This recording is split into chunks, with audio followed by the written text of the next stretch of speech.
저희는 지금은 밭에 씨를 뿌려야 되는데 뿌릴 씨앗이 없으면 씨앗 값을 빌려서라도 씨를 뿌려야 된다. 그리고 가을에 훨씬 더 많은 수확을 거둬서 가뿐하게 갚으면 더 낫지 않을까 생각합니다. 질문 기회 주셔서 감사합니다. 저는 매일경제신문 오수연 기자입니다. 네. 저는 국가부채에 관한 질문을 좀 드리고자 하는데요. 국가부채가 굉장히 빠르게 사실 늘고 있는 게 사실이고 이에 대한 우려가 적지가 않습니다. 그 정부가 추진하고 있는 확장적 재정 기조에 대한 이견은 사실 많지 않고 공감을 하는 분위기이지만 그 추경을 연이어 편성하면서 이제 국채 이자도 많이 늘고 있고 또 새 정부가 아주 의욕적으로 추진하고 있는 정책들이 사실 적지 않은 재정을 필요로 하고 있습니다. 예를 들어서 한미동맹 현대화로 인해서 국방비가 굉장히 급격하게 늦게 될 테고 또 양보법 같은 법안도 아마 재정을 필요로 할 테죠. 그래서 사실 국가 부채에 대한 고민이 누구보다 대통령께서 많으실 텐데 재정 역할 확대 그리고 재정 건전성이라는 상충되는 정책 목표 사이에서 어떻게 균형을 맞춰 나가실지에 대한 대통령 생각을 부탁드립니다. 네. 우리 국민들께서 많이 걱정하는 부분 중에 하나죠. 그리고 이제 드디어 1,000조가 넘었다 뭐 이렇게. 근데 지금 뭐 1,000조는 옛날에 이미 넘어버렸기 때문에 또 어떤 기준으로 큰일 났다 얼마 넘었다 이렇게 할지 모르겠어요. 사실 국채 규모의 절대액은 별로 중요하지 않아요. 그 경제 규모에 따라 다르거든요. 전 재산이 100억인 사람이 빚을 3천만 원 졌다. 사실 뭐 충분히 갚을 수 있다면 그리고 그 돈으로 투자해서 3천만 원 이상의 돈을 벌 수 있다면 그거 안 할 이유가 없는 거죠. 근데 재산이 100만 원밖에 없는 사람이 3천만 원 빚을 졌다. 빚이 2천만 원이었는데 신용 불량이었는데 1,000만 원 더 빚졌다. 이 큰일이죠. 그래서 이 절대액으로 얘기할 건 아니다. 우리가 되게 지금 한 2,700조 원 가까이 GDP가 되는데 부채가 이번에 저희가 이제 약 100조 원 가까이 국채 발행을 하게 되면 부채 비율이 되게 한 50% 약간 넘는 뭐 그 정도가 될 겁니다. 근데 다른 나라들의 경우를 보면 대개 100%가 넘고 있어요 이미. OECD 국가들 보면. 그럼 우리나라 기준으로 하면 2,500조 원을 훨씬 한 3,000조 원쯤 된다는 얘기죠. 되게 한 110%쯤 되니까요. 물론 이 계산 방법이 뭐 다르다는 논쟁들이 있긴 한데 어쨌든 OECD 국제 기준에 의한 계산입니다. 똑같은 기준으로 해봐야죠. 그래서 100조 정도 늘어서 50% 정도가 됐고 한 300조?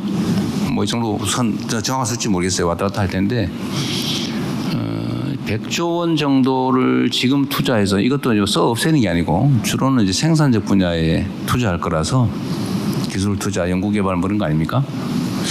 그렇게 해서 저는 이게 씨앗 역할을 해가지고 그보다 몇 배의 국민소득 총생산 증가를 가져올 거라고 봐요. 그리고 충분히 돈을 벌어서 갚을 수도 있고 또 경제 규모가 연간 보통 뭐 지금 한 50조씩 매년 증가를 하니까 명목 상승률까지 하면 실질 성장률 더하기 명목 성장률 더하면 되게 한 50조 뭐 많으면 60조 이렇게 늘어나는데 뭐 한 3-4년 늘어나면 몇백 조가 또 늘어나기 때문에 요 부채를 계산한 비율을 계산한 모수가 또 늘어나서 비율은 오히려 떨어집니다. 잘하면 떨어질 수 있죠. 더 근본적인 거는 지금 저번 정부가 2-3년 동안 했던 것처럼 세금 깎아주고 재정 없으니까 안 쓰고 이러면 잠재 성장률 이하로 성장이 돼서 올 전반기처럼 마이너스 0.2% 1분기가 그렇다는 거예요. 경제가 죽어요. 그러니까 아끼는 건 좋은데 배고파가지고 막 일을 못할 정도면 그 외상으로 옆집에 식당에 밥 먹고 일을 해야지. 이 절대 빚지면 안 돼. 칡뿌리 캐먹고 막 맹물 마시면서 일 못하고 그럼 죽어요. 이 경제를 이렇게 운영하면 안 된다는 거죠.